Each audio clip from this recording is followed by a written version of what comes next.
উপনিষদের প্রতিপাদ্য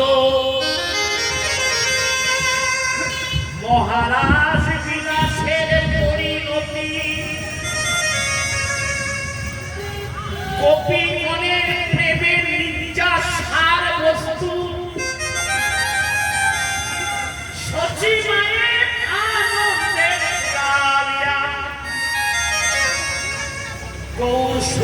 সুন্দর আমার প্রভাত কালে মা সতী দেবীর কাছ থেকে বিদায় নিয়ে এসে শ্রীবাস অঙ্গন মাঠে সকল বাড়ি সব গল্পকে সঙ্গে নিয়ে মধুর স্বরে হরিনাম সংকীর্তন করিতে করিতে পূর্বের ভাবে বিমূঢ় হয়ে শ্রীবাস অঙ্গন পরিত্যাগ করে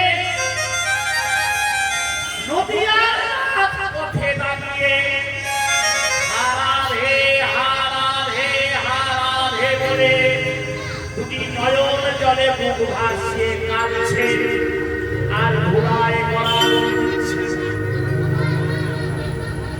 মহারাজ বিলাসের সেরিনতি মহাভাবের বেরোন্ত দুই জনে একটুকু হয়েছে রাধারানী এবং কৃষ্ণ দুই জনে একটুকু হয়ে নদিয়া হয়েছে কেন ব্রজের উন্নত উজ্জ্বল রস আস্বাদন করবে নিজে আস্বাদন করবে বলি হল জীবগণকে আস্বাদন করা মহাভাবের তনু কাকে বলে মহাভাব কাকে বলে মহাভাবটা কি চৈতন্য চরিতামৃতে জন্ম দিলেন শুদ্ধ ভক্তি হইতে হয় প্রেমের উৎপন্ন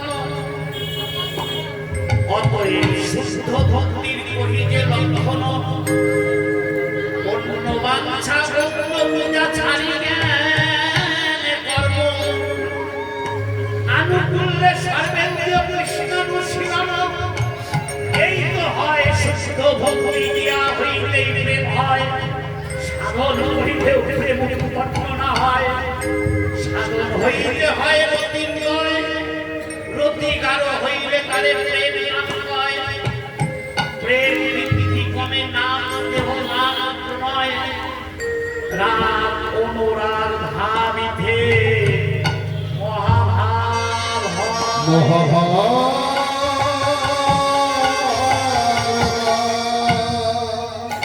উজ্জ্বল নির্ময় গ্রন্থে গোস্বামীপাদ এই মহাভাব শব্দকে একটি কথা দিলেন কলম দিলেন কি বললেন সেখানে সূর্য এব সম্বন্ধে জনমান এব স্বভাব সত্যব্য যদা মম ভবতি তদা মহাভাব অর্থাৎ অনুরাগ পূর্ণতা প্রাপ্ত হলে সবকা সূর্যের ন্যায় এই হৃদয়ে অন্তর্গত হতে আত্মেন্দ্রীয় সুখ বাসনা কামনার অন্ধকারকে দূর করে দিয়ে যখন মনের সুখাদি সূক্ষ্ম বৃত্তিগুলিকে কৃষ্ণ ভাবনায় আলোকিত করে তোলে তখন তারা নাম দিচ্ছে মহাভাব সেই মহাভাবের জন্য দুই তনু এক হয়ে রাধা কৃষ্ণ একই আত্মা দুই দেহ ধরি অনন্দে বিলাস হয়ে আস্বাদন করি সেই দুই এক আমার চৈতন্য দোষাই ভাব রস আস্বাদিতে দেবে বলে দেখো তাই হইলে দেখো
কীর্তন শুনুন আর না শুনুন, আমার এই একটা কথা শুনছেন, আপনার কীর্তন শুনতে হবে, তারপর পরে গল্প করবে। আমার এই কথাটা শুনেছি, কীর্তন শুনতে হবে না, পরে গল্প করবে। আমার এই কথাটা শুনেছি। মহারাজ পরীক্ষিত শুকদেব গোস্বামীর কাছে জানতে চাইলেন, মহারাজ এই সমগ্র জগৎ জীবের মঙ্গল হবে কিসে?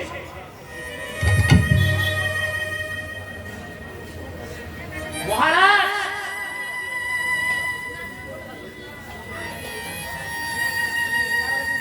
শুকদেব গোস্বামী কাছে জানতে চাইলেন, মুনিবর এই সমগ্র জগৎ জীবের মঙ্গল হবে কিসে? মহারাজ পরীক্ষিতের বদনে একাদশ কথা শ্রবণ করে শুকদেব গোস্বামী যার করুণায় আনন্দিত হলেন এবং বললেন, মহারাজ আপনি আমার কাছে যে প্রশ্ন উত্থাপন করেছেন, আপনার পিতামহ যে প্রশ্ন করেছিল তার থেকে অনেক অনেক অনেক উত্তম প্রশ্ন আপনার। তবে আপনার প্রশ্নের উত্তর আমি যথাসময় দেব। আপনি আমার একটা প্রশ্নের উত্তর দিন তো। আপনার না 7 দিনের মধ্যে মৃত্যু? আপনার না 7 দিনের মধ্যে মৃত্যু? সিংহী মুনির অভিশাপে তথ্য ধ্বংসনে আপনি নিজের মঙ্গল না চেয়ে, নিজের ছেলে মেয়ের মঙ্গল না চেয়ে, নিজের রাজ্যের মঙ্গল না চেয়ে, নিজের প্রজাদের মঙ্গল না চেয়ে আপনি সমগ্র জগৎ জীবের মঙ্গল চাইলেন কেন? আপনারা 7 দিনের মধ্যে মৃত্যু, আমারও 7 দিনের মধ্যে মৃত্যু, আমারও 7 দিনের মধ্যে মৃত্যু। আমার কেন? সমগ্র জগৎ জীবের 7 দিনের মধ্যে মৃত্যু। তাহলে কি বলবেন আমার আয়ু 7 দিন? না না, সে কথা বলছেন। আপনার আয়ু 100 বছর হতে পারে, আপনার আয়ু 90 বছর হতে পারে, কিন্তু মৃত্যুটা 7 দিনের মধ্যে হবে। সেটা কেমন জানেন তো? রবিবার, সোমবার, মঙ্গলবার, বুধবার, বৃহস্পতিবার, শুক্রবার, শনিবার, এটা 7 দিন। এই 7 দিনের মধ্যে তো হবে না, এই বাইরে যাবে কি কোনো এর মধ্যেই তো হবে না, এই বাইরে যাবে। আপনারা 7 দিনের মধ্যে মৃত্যু, আপনি নিজের মঙ্গল না আছে, নিজের ছেলে মেয়েদের মঙ্গল না আছে, নিজের রাজ্যের প্রজাদের মঙ্গল না আছে, সমগ্র জগৎ জীবের মঙ্গল চাইলে কেন? মহারাজ পরীক্ষিত কি বললেন জানেন? বলেন, মুনিবর সমগ্র জগৎ জীবের মঙ্গল চাইলাম এই কারণে, সমগ্র জগতের মধ্যে আমিও তো একটা জীব, আমি তো জগৎ ছাড়া নই, জগতের মধ্যে আমিও তো আছি। তার সমগ্র জগৎ জীবের যদি মঙ্গল হয় তাহলে আমারও মঙ্গল হবে। সেই মঙ্গলটা কি হবে এবার আপনি বলুন।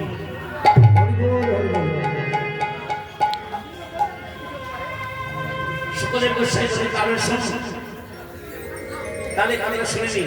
ওমা শুনেন কথাটা। শতাং প্রসঙ্গ নাম বীর্য সংবিত ভবন্তি হিতিকন্য রসায়ন কথা। এই মায়ার সংসারের মধ্যে ডুবে থেকেও যদি কেউ তিলাদ্য সময়, তিলাদ্য সময় মানে একটি মকেরা গাছ একটা শস্যের ডালে যতক্ষণ দাঁড়াতে পারে, সেই সময়টুকু যদি কেউ সাধুর সঙ্গে থেকে সাধুদের গমন থেকে কৃষ্ণ কথা শ্রবণ করে, তাতেই জীবের পরম।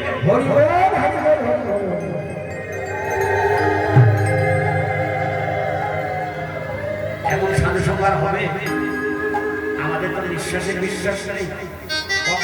কখন যে কোথায় প্রাণ কোথা দিয়ে পানি পানি চলে যাবে কেন বুঝতে পারে না। যেটুকু সঙ্গে থাকবো, সাধু সঙ্গে থাকবো, সময় নষ্ট করবো না, কিন্তু মন প্রাণকে কান খুলে আমি ভগবানের লীলা যেমন ভাবে মহারাজ পরীক্ষিত শ্রবণ করেছিলেন। শ্রীমদ মহাপ্রভু কালকে বলেছিলাম, নদীয়াতে এসেছিলেন দুটো কারণে, একটা নিজের কারণ, একটা জীবের কারণ। অদ্বৈত প্রভুর আহ্বানে সাড়া দিয়ে কলিহত জীবের বলির দশা দেখে কলিহত জীবগণকে জানালেন, হে কলিহত জীব, বিষয় বাসনার মধ্যে ডুবে থেকো না, বিষয় বাসনার কাদা গায়ে দেখো না, বিষয় বাসনার বালিশ মাথায় দিয়ে আর ঘুমিয়ে থেকো না। শুধু একটিবার, বহুবার নয়, করো। নাম ছাড়া তো জীবের আর কোনো গতি নাই। একমাত্র কৃষ্ণ নাম করে জীবের মুক্তি সম্ভব। শাস্ত্রে বললেন, চৈতন্য চৈতামৃতে বললেন, কি বললেন? কৃষ্ণ নাম হইতে হবে সংসার মোচন। কৃষ্ণ নাম হইতে পারে কৃষ্ণেরই চরণ। নাম বিনে কলিকালে নাহি আর ধরো। সর্বমন্ত্রের সার নাম, এই শাস্ত্র মর্ম। বলো কৃষ্ণ, ভজ কৃষ্ণ। একবার গাও কৃষ্ণ নাম। কৃষ্ণ বিনু কেহ কিছু না ভাবিও আর তিন যুগান্তে যেই ফল হয়, কলিযুগে ফল হয়।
কমলোচন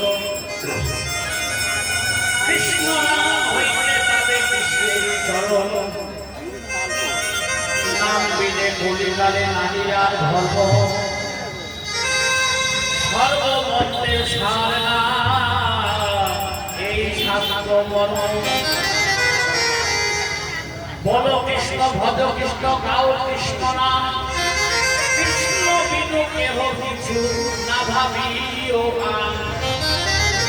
আর তিন যুগাদিকে এই ফল হয় কলি যুগে কৃষ্ণ নামে সেই ফল হয়। মহাপ্রভু কি সত্য বললেন দরিয়ার নামিতে দাঁড়িয়ে কি বললেন? হরের নাম হরের নাম হরের নাম কে বলো বলো নাস্তেব নাস্তেব নাস্তেব গতিরঞ্জন। এই কলিযুগে কৃষ্ণ নাম ছাড়া জীবের কোনো গতি নাই, গতি নাই, গতি নাই। একমাত্র কৃষ্ণ নাম করে জীবের মুক্তি সম্ভব। আমাকে একজনা প্রশ্ন করেছিলেন যে আপনি যে বললেন যে মহাপ্রভুকে বললেন যে নাম ছাড়া জীবের কোনো গতি নাই, গতি নাই, একমাত্র চৈতন্য চরিতামৃতে দেখা যায়। আর কোনো গ্রন্থে আছে যে নাম ছাড়া জীবের কোনো গতি নেই? আমি বললাম আপনাকে কোন গ্রন্থের কাছে জানতে দেখুন। বললো গীতায় আছে। কি লেখা আছে? শততম চিত্তয়ন্ত মাং যত্র দর্শ ধীর ভগবান নমস্য দর্শ মাং ভক্তা নিত্য নিত্য বসস। ব্রহ্মচর্যে ব্রতাদি হিরণ্যশী ভক্তগণ সদা সর্বদাই আমার নাম গুণাগুণ কীর্তন করে তারা আমার ভজন সাধনা করে থাকে। গীতায় পরিষ্কার আছে। জয় গীতায় গৌর শেষে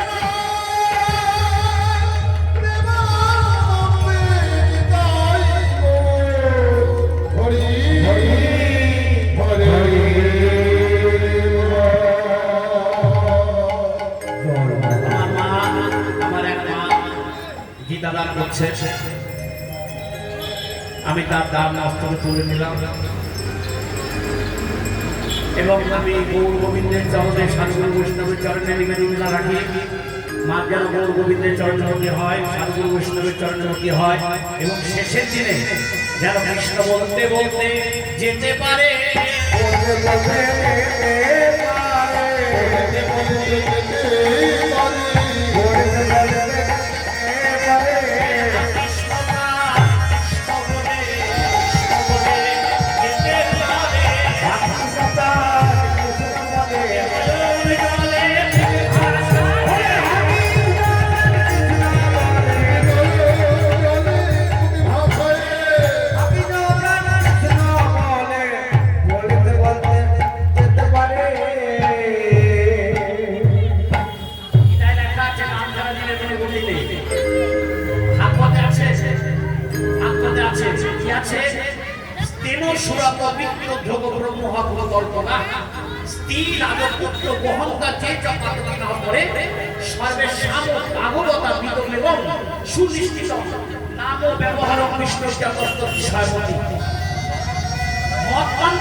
এমনকি যে সকল মহাপাপী মহানর আছে তাদের সর্বপাপের সর্বশ্রেষ্ঠ প্রায়শ্চিত্ত হচ্ছে প্রাণ খুলে হরিনাম সংকীর্তন করা।